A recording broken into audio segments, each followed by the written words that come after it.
Hej tid, så var det atter her vi en parti av Gjerstamål. Og vær hjertelig velkommen til sendingsene, enten du sørstene av Iktus, eller du høyrene i Skjei, eller kanskje av radio. Vær hjertelig velkommen. Og mitt navn er Daniel Adol Jakobsen, og Paul Ferre er sammen med meg her i Eisne. Og etter tatt Gjerstamål til hva er det som ligger av dere hjerte nå? Hva er det Herren taler innan og Jakob? Og jeg får spørre Paul, hva ligger av tynne hjertet det? Det er om kærløyken, altså. Det som ligger med hjertet. Det var godt. Ja, det har alltid vært, ja. Ja. Men det er øvet av kærløyken som jeg også har hørt om. Og effekter i grunnen er akkurat som vi er en samtale vi har om. Og så gjør de det at jeg skriver det nyer, altså, til jeg helt var så løye. Det som var sagt ved meg, om det som var over sannløykene, altså. Og Jesus sier i Johannes 14:23 at om nekar elskar meg, helder han årmot, og færgermoen skal elska han, og vi skulle komme av plansere og takke bostad til honom. Da sier han i Johannes 14:23. Og ut fra her så hadde det verset som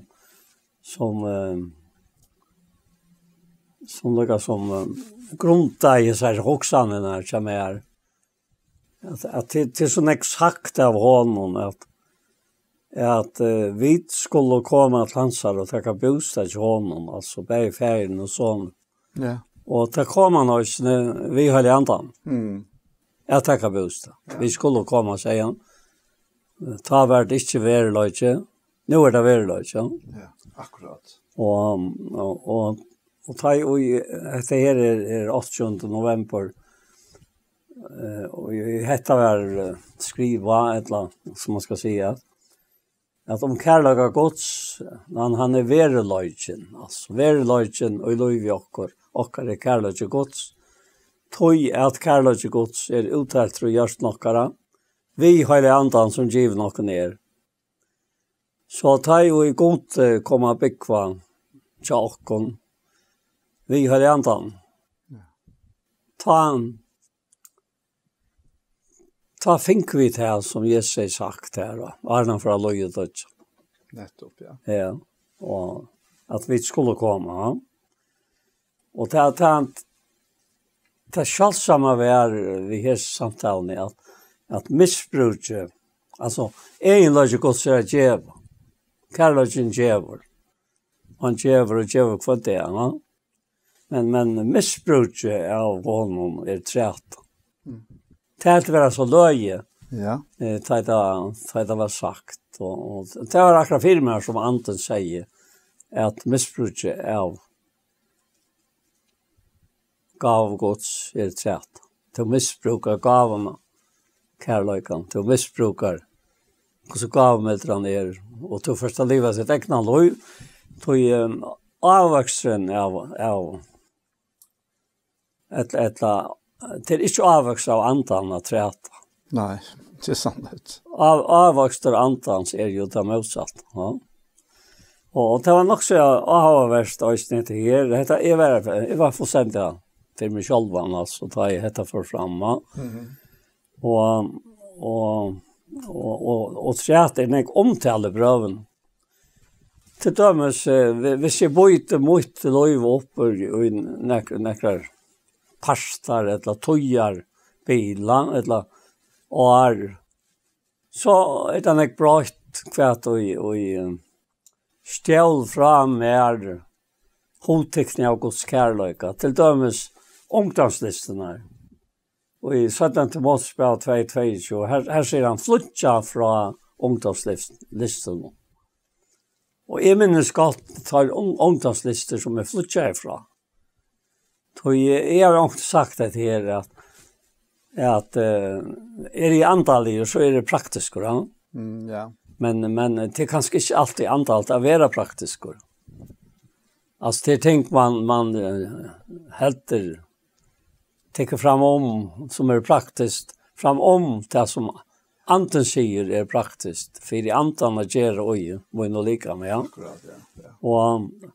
Och han säger om det är att flytta från omtalslistan och stävna efter rättvise och trygg, kärlöjka, frie, samman vid tajmon och kattla herran av röjnon hjärsta.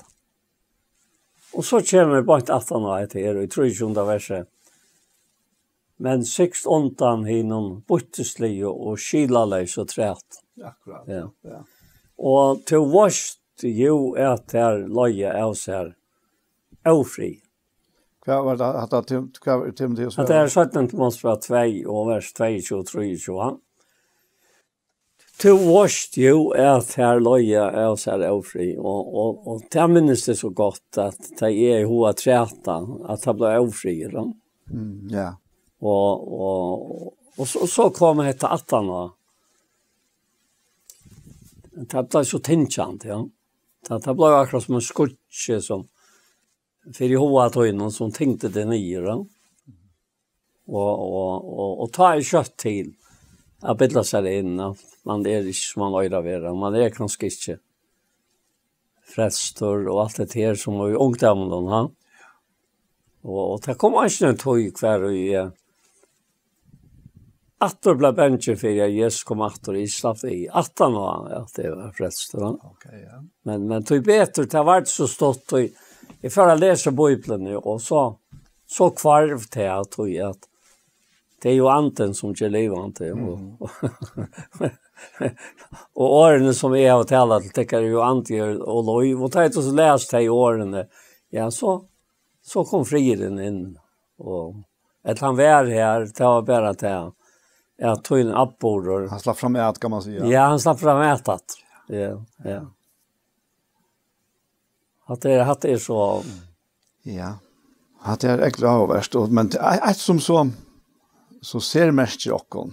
Ja. Ta i vid rättast. Ja. Jag har rätt. Jo. Tog att visst inte man träta. Ja, det tog man rättast. Ja. Och visst inte var för ett handskilt så att man hällde sig och passade sig ha rätt. Ja. Så var det inte rätta. Nej. Och tog vill det så vara så läsning att det var vid andagos rätt. Ja, men så var det inte rätt. Nej. Det var det inte. Nej.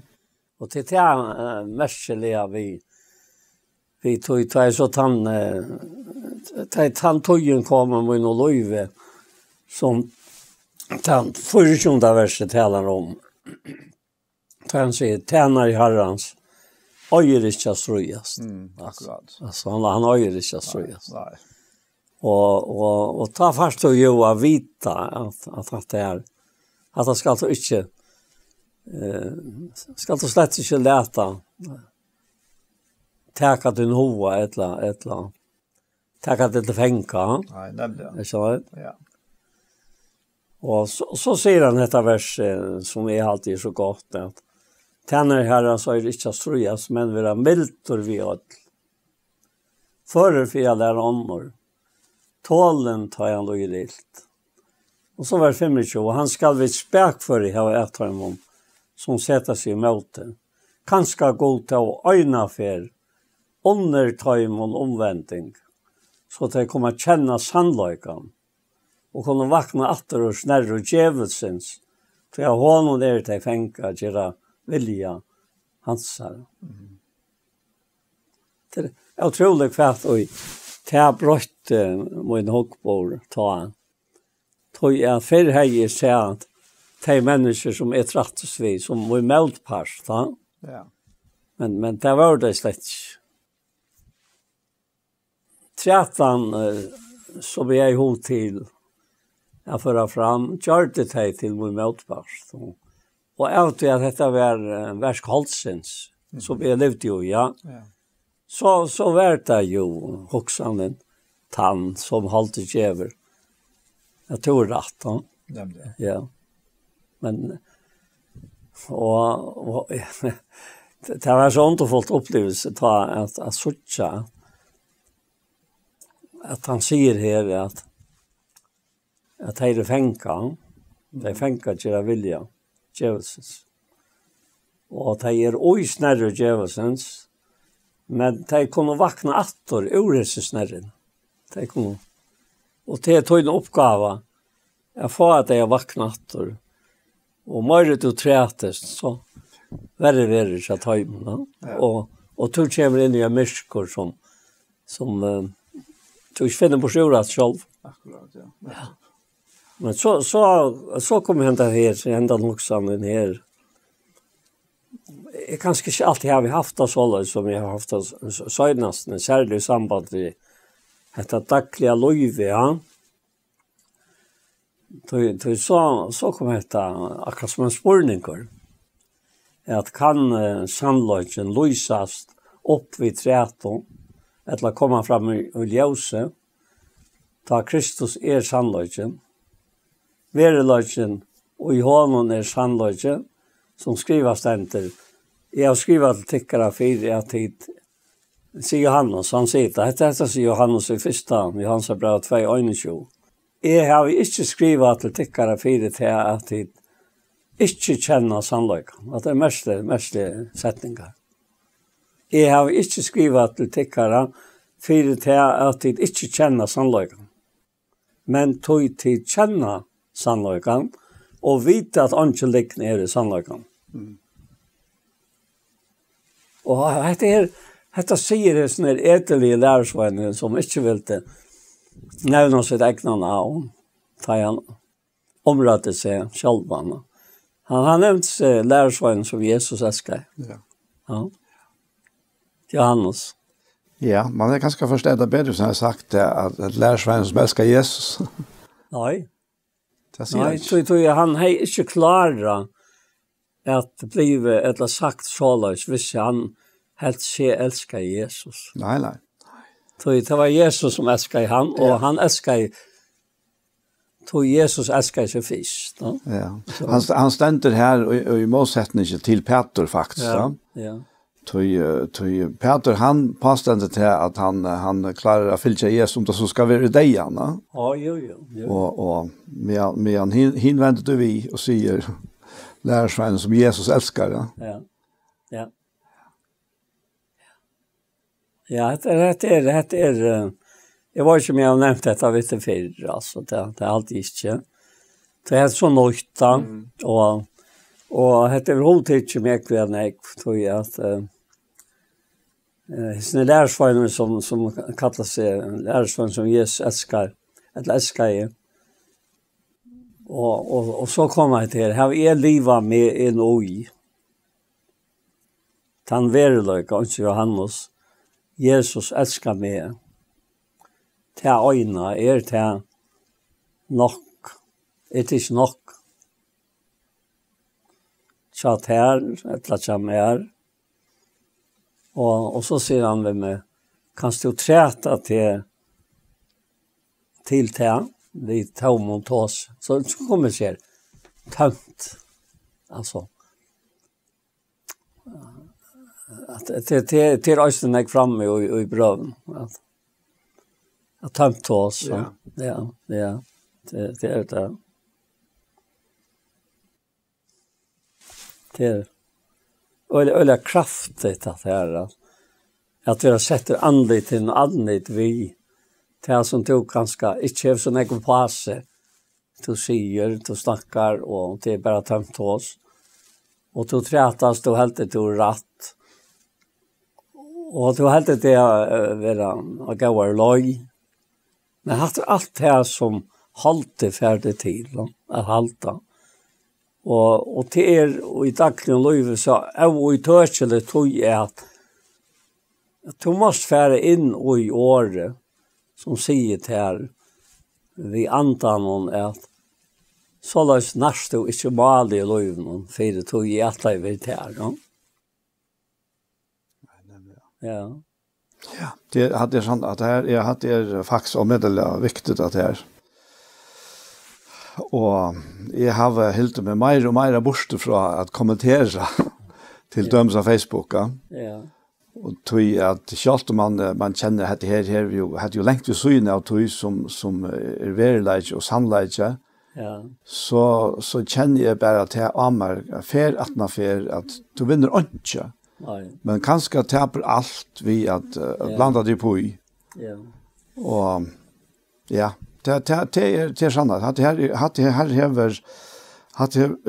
Vi blev tutningamiglar och tutningamiglar som tujinfer. Det är innanför det sista far vi är. Ja. Man inte vara att och det vaknar jag till att det också Moses, han är med över som Herren säger om man omtjäkt sig andet landet alltså. Ja. Och jag alltid vet att det jobb framme och ta ser Herren om jobba inte nere görn som han. Nej. Och kvar här.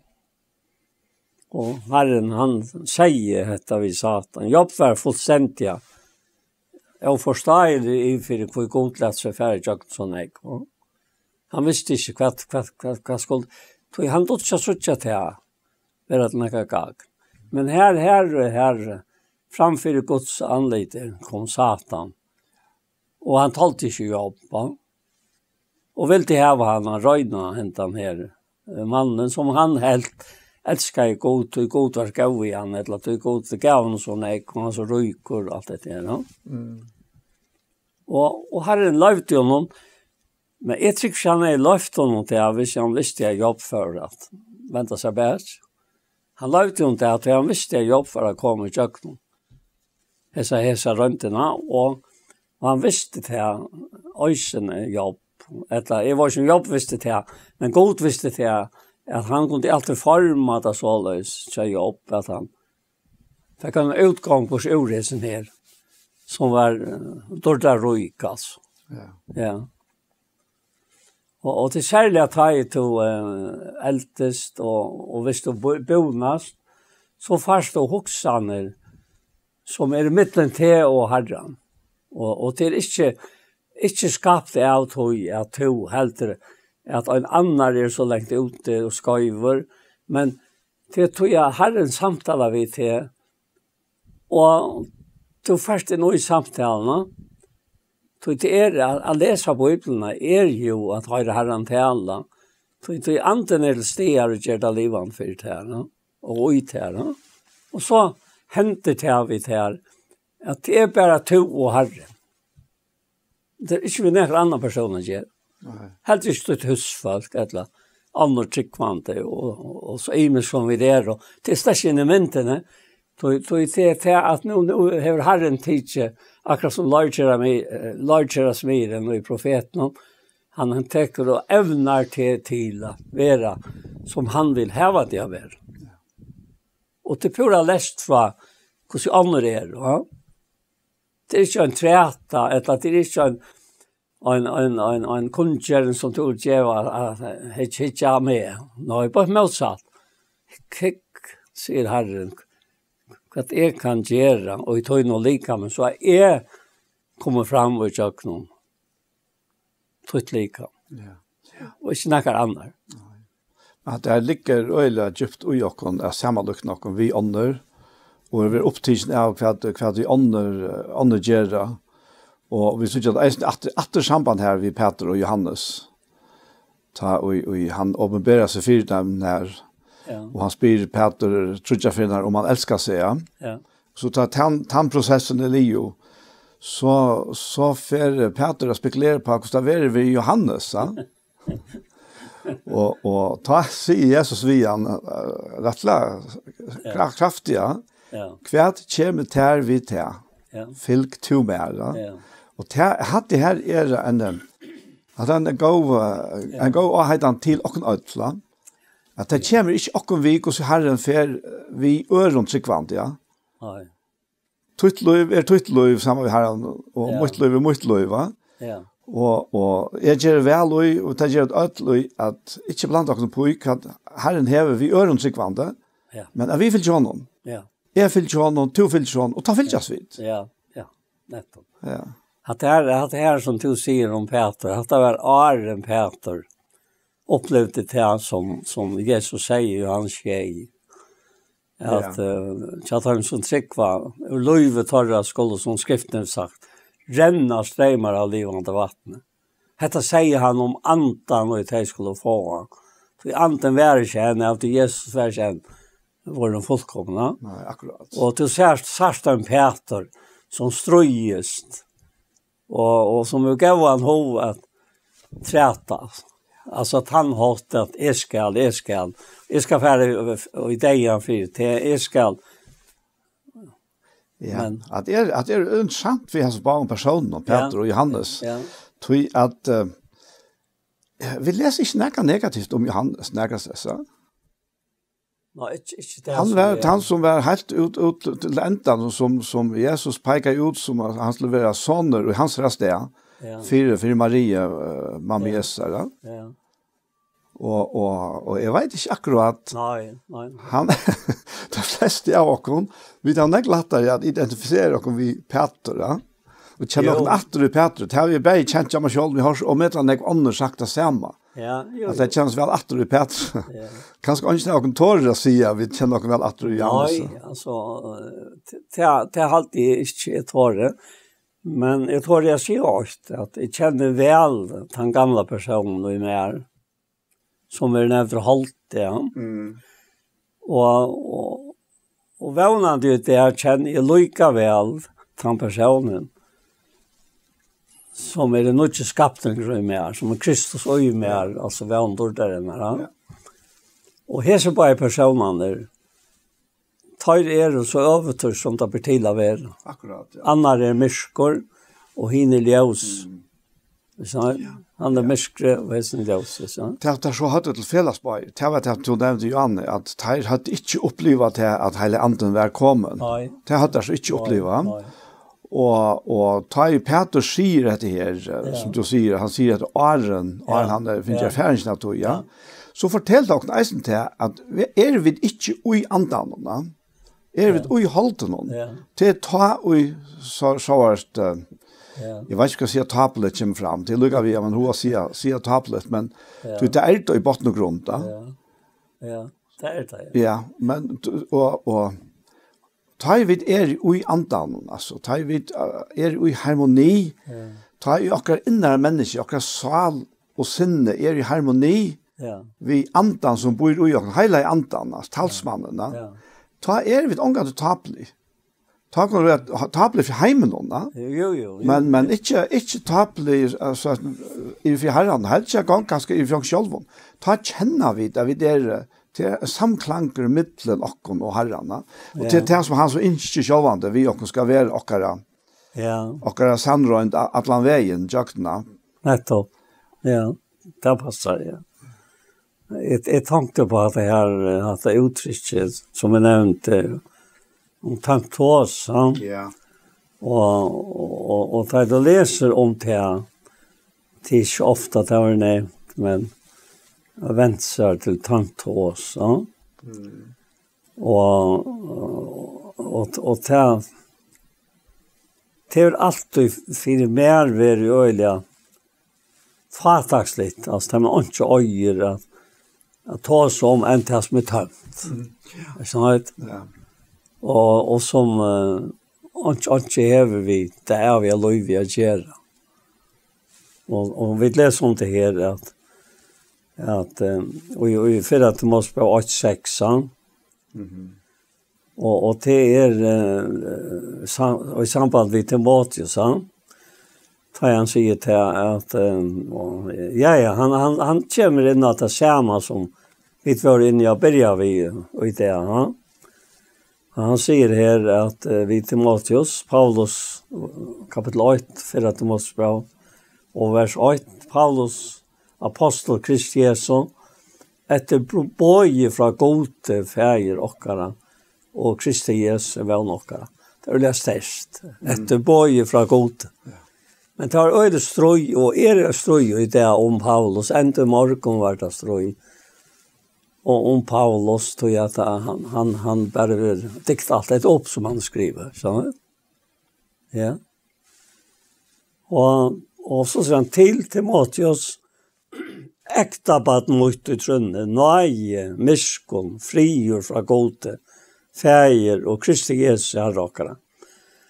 Og jeg bygger til nå som tar i for til Makedonia være verand i Efesos, for at du skal alle ikke sommen, ikke genka vi fremmedere lærer, og ikke lust etter eventyren, og endelig som attartølen, som møyre 11 trætor enn fremja hushall gods i trønne. Og så sier han endamålet, og det er her i stekka i. Hva er endamålet i møyn og løyve, og i nøye tøyene, tja hånden, som var kommet av kunstjera nøye. Han sier at kunstjera nøye er herren, sier han. Så han kom til det. Og endamålet, og jo avlagt kærlighet og røyne hjärsta. Gauar samvisko, og trygg, og ikke best øynt. Og så sier han, fra her som det som vilst bostor har vent seg til tantås. Ja, vi husker om at det her, vi tåser såleisen, ja. Ja. At sjåvan, det ikke alt, vi tåser, det ikke alt sånn antallet, vi tåser en vanlig vi-skifter, ja. Og her gjør han til klart, hva jeg mener vi tømt oss. Ja, bare det, du skal lese det. Han har jo sagt endamålet Ja. og så sier han, fra her som som vil spørste, har vent seg til tømt oss. Ja. Og i samme andre halv sier han så, de vilja være lovlærere, ta at de først skilja til som de sier, etla til som de taler om, vi slukon sjálv alite. Ja. Og så fer han i halt vi at vi vite at loven går, som han sagt før eisen. Ja, nettopp. Ja. Men om onker nøydrana som loven eier han ut. Ja.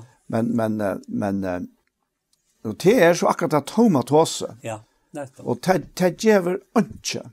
Det gjør kvart i okkon, etter tegn som lust etter okkon, neka som helst.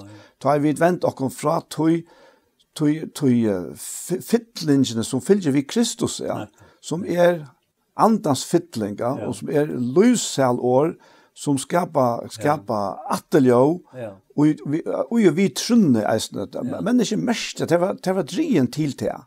Men venter vi okkon til tømtås, til å si til atrafæra, tås om lovarversk og alt det, så det tømt.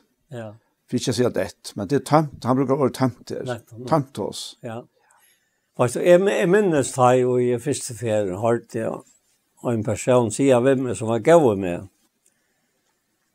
Og det var den personen som bor i Klaksvøy til første årene til jeg kom her. Kona jeg kan gjøre det i Astrid. Hun sier øynene og heter 18 år til, og ta være etter åren 20 år, og hon säger ögonen för att hon skilt starkt vad det säger. Tog sig om hur man skulle vara alla togna. Men ta avskeda motsatt. Och ta man vara lovar till alla. Ja.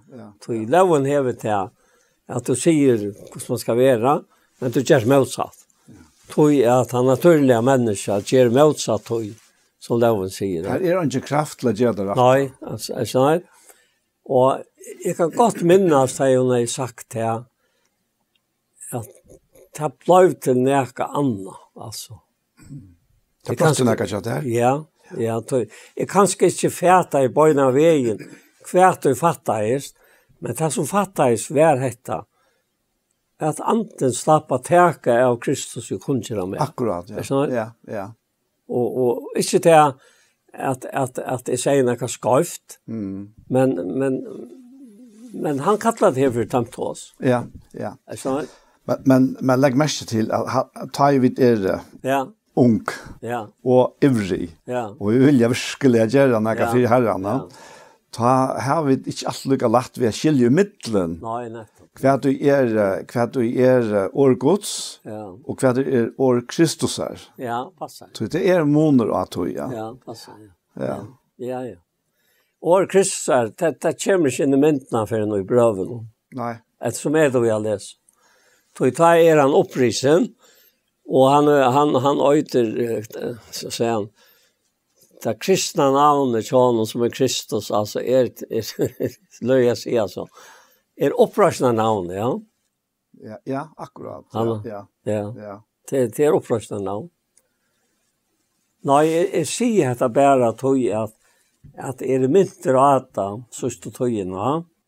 Och det har hjälpt mig öliga negv. Jag vill mynter och äta tannhålt. Som man säger långt nere här. Paulus säger det här. Ja, nej, herre okkara, vers 14. Være ometliga stor vid trygg og kærløyka og i Kristi Jesus, jeg har det uttrykk her. Og i Kristi Jesus, det trovers år, og til fullnar versta vira fakna, at Kristus Jesus kom i heimen og fredsa sintarar, at heimen i en støst. Men tog fann miskunn fyrir at Kristus, eller Jesus Kristus kom til mer, som fyster vær, vise alt lengt med oss ut, ta imot til firedømmen som skulle tryggva han til av et lov. Det utrolig kvart og han neiver her, tror jeg. Han også självande om hvordan lengt ut i han var ta. Og han møtte Jesus av et Damaskus. Og alt brøttest. Og annars var brøvene helst ikke skriva i. Og hvordan var ikke bra skriva Paulus, hvis jeg ikke for å se han. Du, ett år blev vi komma till med nu med du nämnde allt det här. Ja. Till Efesos 4. Ja. Och vers 22. Kvar han rättjan av praktiska ting som han nämner som inte höra till. Ja. Till löve som är fittlockarna. Ja. Så säger han i vers 22 att ungen olycklig tala kommer till munne. Nej, slik som gå till uppbygging som nu tarvar. Så de som høyra kunne få nøye vi henne. Ja. Hatt året ble vi å komme til med nå. Ja, det passer. Ja. At det. Ja. Og så sier han beint etter nå, det sikkert sammenheng vi alt det der fremme undan, men han nevnte oss beint etter nå til. Altså, hvis vi leser det her om at det er ungen olykkelig tala kommer til kna munne, nei slik som går til oppbygging, som nå tarvar, så de som høyra kunne få nøye vi henne, gjør ikke hele andre god sorg. Hånden som til det innsikler vi til endeløsninger deg. Og så kan tenke det, hvor gjør vi, hva som sier, alle baskleidje, alt ilsene, alle vreie, alle gengur og alle håan være lengt fra tikk og som alle ønskaper. Og så sier han dette, vær ut hans sted, gå kvart vi anna, miskunnsom, så til fire djeva kvart øren, eins og god hever fire djive tikkun ui Kristus. Og her setter han alt på plass. Ja. Altså, særlig også vi som sørste her. Ja, jeg tenkte bare at løye og kunne ut at vi vet at nek ung, det kan skal sakna at vi har skilt og tog som teger og nu. Akkurat, ja. Tog det ganska få høyre til som ikke var så veletna, og ikke høyre til som veletna. Nemlig, ja. Og det har vi alltid takk herren og fire, at jeg var alltid mynter om det som var veletna i løyven, og av de tryggvande, ja. Og hva skal man gjøre vi hit? Det er ikke noe å gjøre vidt da. Nei, det var så kjølsamt at man skulle ikke høyre fire til. Men i grunden så sier Paulus om at han visste ikke bedre. Og ofte løyven det så løs det ved det unga. Vi vet ikke bedre. Nei, det nemlig det. Så det uttrykket her. Ja. Her husker jeg eisen om det som det om Apollos. Ja. Og så Priske og Aquila. Ja. Han så brennande unge med Apollos, og han tar seg skila godt om herrene. Men han har ikke finnet fætter i, man kan si, nei evangeliet nå. Det Apollos av Nøytjan halvtid. Ja, jeg vet det. Ja, man skal lese synder herfra. Ja. Nei, det Nei, det Nøytjan halvtid, ja. Man ikke vil Atjan. Og Atjan 24, ja. Så stender det her at til Efesos kom Gjøte i at Apollos. Han var 8 år ur Alexandria og var årkringer med av stersker og i skriften om. Han var lærder ved herrens, Og vi til at han var brennande i andan, tala han og lærte skila godt om Jesus, tog at han best kjente dåp Johannes her. Han får at tala horester i synagogene. Ta og Priscilla og Aquila, etter Per her, hørte han. Tog at han tilsyn. Og utløte honom veggods kjøttlare. Ta i han så hei hoa færa langt til Akaia, skriva og brødene til lærersvenner her, og båter teg mot i honom. Ta i han var kommet her, var han vi nøye gods, hinnom tryggvande til ståra nytte, tog vi miklare kraft, teppte han jødene så ødelhørt og prekva vi skriften at Jesus Kristus. Ja? Og her akkurat dette dømme på en unga mann, som hever finnes fæter og i nøkron, men kanskje ikke fotla sannleggen noen, og så et tilkomme Per, og at det stendte, at det stendte så øyla godt at de tok han tilsyn. Og ofte var det over til han, de støtte han fra seg, men de tok han tilsyn. Og utløtte, og til han ikke ivast i at de tok han tilsyn i kærleika, og her var vi hele andres hjelp, giv i honom, til som han bruk for det, og til som samkommer han bruk for det. At det akkurat det, og jeg skal bare lære ut at skjæltesten her til det som stender i 17. Timotsbrev, tror jeg, og i vers 14. Men vi to i tog som du har lært, og som du har vært sannførder om. Du varst jo hva det har lært deg til. Og du kjenner fra baden av henne høyløvsskrifter, som kunne gjøre til voisan til freds og vi trunne av Kristus Jesus. At skriften innblåst av gode, og nyttelig til lærdom, til sannføring, til rattløying, til oppfostran og rattvis.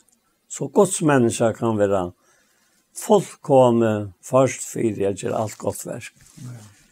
Det her jo så utrolig bøydret. For han kallet det Guds mennesker og jeg. Det lutja mennesker. Ja, nettopp. Ja. Og det det som du erst og ja. Og at lære seg, at lære til mennesker. At være til som lever ute til noe like med, ja. Dolta mennesker i hjertan, sier han i 4. Petersbrev, kapittel 3.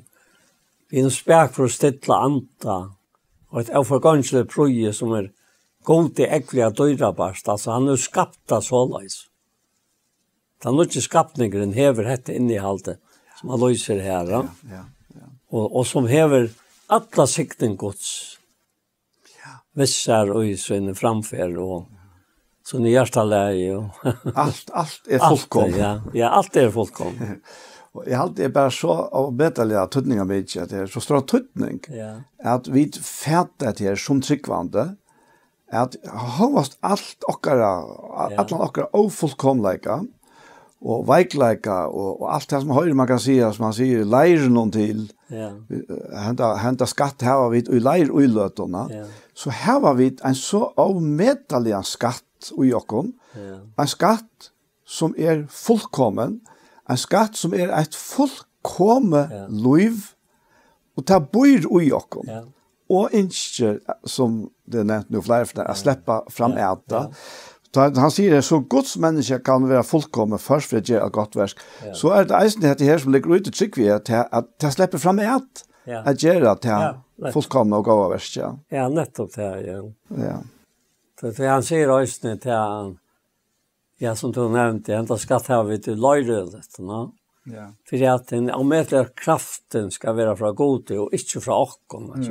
Han tåser om kraftene og i tog som vi og nå. Og han tåser om ikke fra åkken. Altså ikke fra det gamle. Nei, nettopp. Ikke fra. Ikke menneskelig kraft. Altså.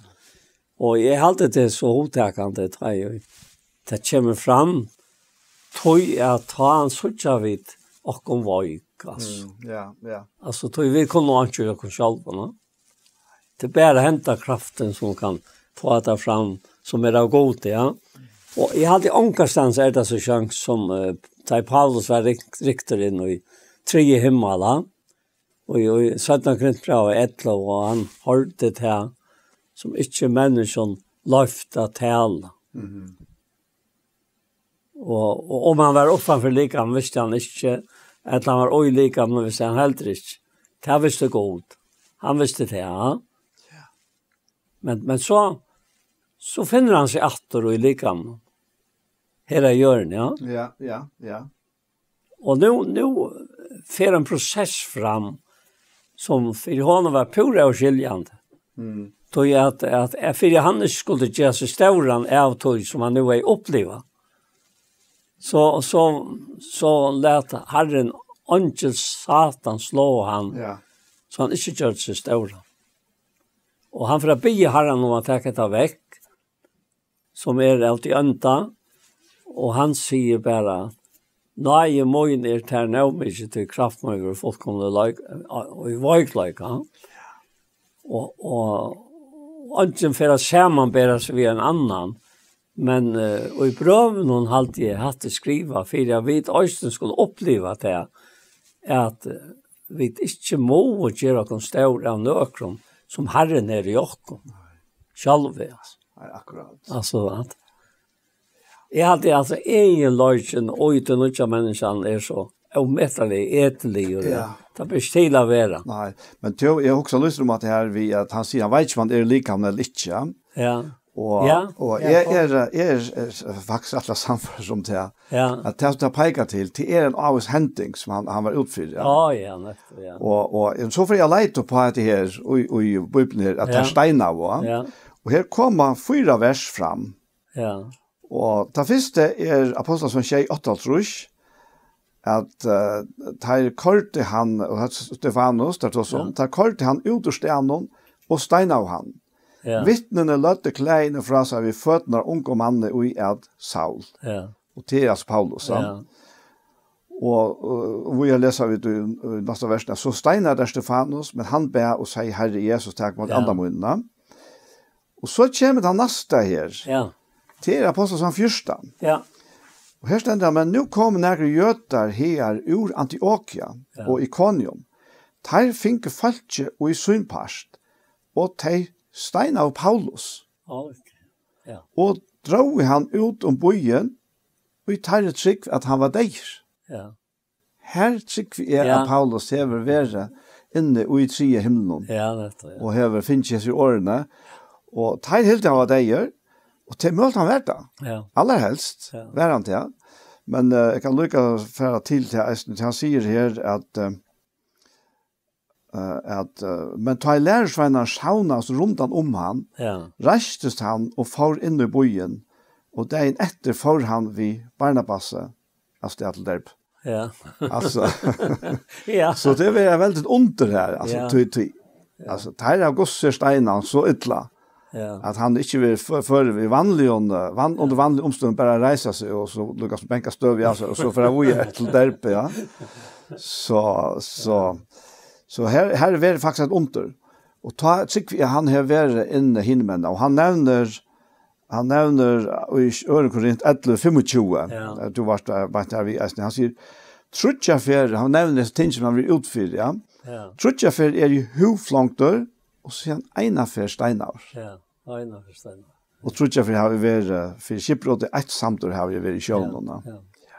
Nei, vi kunne ikke øymynda okken alt at det her som hendte ta vi Paulus og Stefanus og alt det der. Vi tar ångan at vi oppleva nekka slukt. Men i andan kunne vi godt fylja det. Så anden gjør livande, men anden gjør øysene til at vi skilja slukar hendingar. Og vi gautekka det her i andan. Så vi vet jo ikke i halt noe langer. Halte kan motmelde og si at du må ikke være livet på handamaten som om at du kan ikke mer enn andre. Men det er slett ikke det at det taler om. Nei. Det er å komme ned her, man tjener ikke øtlen, og det var til Paulus vær. Ja. Jeg tror ikke så nekran tjene bedre, til enda mal jeg var enda fatter til, som Paulus. Men det er en øyla sterk søva. Jeg fikk han fram her nå ved 4 versene der. Ja. Altså hver, og Paulus stender som vittne, medan Stefanus var steinaver, ja. Og så sett vi var han steinaver, og tog vi det naturligt, så ja, nu fikk han sina straff, nu fikk han til som han uppe på at fyra, han just mot Stefanus, ja. Men det er kjærta liker. Slett kjærta liker. Og stein 4, så det nøye Guds vi honom, som viser honom, Guds lenk han skulle loja for mina skuld, det som han fikk av vita som får til seg noen navn akkurat vekk. Själva det som han upplevde här och han omtalar att det här som du nämnde hur snäck han för jöknon i 11 kapitlet och så omtalar han till kan han blev steinaver ett eller tre han blev riktigt in i trygg himmel. Ja. Men det han skriver det så det ju en tog färd. Ja, jo. Och det kom tänkare av mig men att ta sig att han är helt inte kunnat sagt det här i 11 kapitlet. Han har nämnt allt han för jöknon. Han säger vid det tryckvande här att det tror jag att kom till börja kapitlet. Vi har ju mannen för jag löjer Kristus fram röjna moj. Och skriften brukar öliga nekva det här att vara trolovar eller vara gifter. Det brukar skriften. Tjonalei ju en mynd av Kristus i samkommansare. Tjonalei mellan man och kvinna. Och jag också med det här han säger till jag tror att det kommer en man för att lägga Kristus fram röjna mot, men det rattar för att han så armen tar i evo så skulle också när att det kan spittlas och väntas för att det enfalda troskap mot Kristus. Det uttrycker jag. Enfalda troskap. Inte vi tog att detta förstånd och lägga hantan troskap. Lika mycket vad det säger. Lika mycket vad människor säger. Så får han i jöknon allt det här som du nämnde och synte det av. Ja. Hur snackar man för jöknon här i löjverna. Men så lägger han att säga att han kommer ner i kapitlet och mot ändan. Jag tror att ötlån här som har vi ett här som kvant det här ger mig ofri. Omsorgarna för ötlån samkommen. Nu är han till värska alltså. Och han säger det här. Kvar är vojkor och han att det är vojkor. Otroligt uttryck. Att ta en vojkor, att du är lika vojkor som han. Till han är vojkor. Akkurat. Och löjer en limer ser han öronstens och löjer alla limner via. Det är det som Gud säger om skapningen. Och vid en höjra så gläds alla. Men så ser han att det här. Att kvar är vojkor och sen är vojkor. Och kvar vill vara avstöjd och sånt där bränner du med. Och att det är satt alltså. Ska det rösa mer så ska det rösa mer av vojklöka mojna.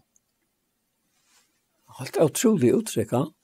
Och så tänker han god till vittne upp att att man säger det satt. Det ändrar han vi. Ja. Att han säger satt är likvitt. God vet det. Ja. Och hade vi ösnen tala eller ställt till mojn. Tog att halte och omkvarve ofta det människan det omkvarve som du är stå i det. Det är ett gåttaka att en människa kan bliva således. Men det är inte talan om att människa själv blir således. Det är talan om att han som lever ut här. Han är ett liv. Och han är således. Ja, nettopp. Alltså nu kommer vi åter till det som ja. Nu kommer vi allt det som börjar vi i Guds egenlöjkar. Och Guds kärlöjk är att tjäva. Ja. Och nu först att färdris ner ska ersätta mig att trätas om näka som är en så stor värdelöjk i mun och löjve. Alltså till här och i lukka som det här tycker jag alltså är väl framför mig alltså så det det är det är inte något som är lunch alltså på hämta maten men så det är alltså. Så nu hade jag sagt det och det kan gott vara att det inte säger hinner så nära som det säger mer. Man det ikke. Ja, jeg vet slett. Jeg vet ikke. Jeg halder på at vi kjenner noen atter og gjørs nær. Ja. Vi kjenner ta og leien ljøs, og dævren filter av ljøs, og fri og glede og sånt. Ja. Og så tar vi kjølskapt. Ja. Skapa skuggarna som kommer. Tog at vi får at trätas då. Och helt okkara rätt. Jo, vi känner att det. Jo, vi känner det. Jo. Men till tandvojklösen och till att det bränner i mer som ger det här att man vill brott. Ja. Så. Akkurat. Kan bröter mer. Ja, han kan säga att läsa Guds ord bröter mer. Jo. Det har vi liksom møtt med alla. Men hvis jeg bare leser Guds ord og ikke annet. Jeg tør ikke å si det som vi nå alle må si. Så Jesus sier til ham.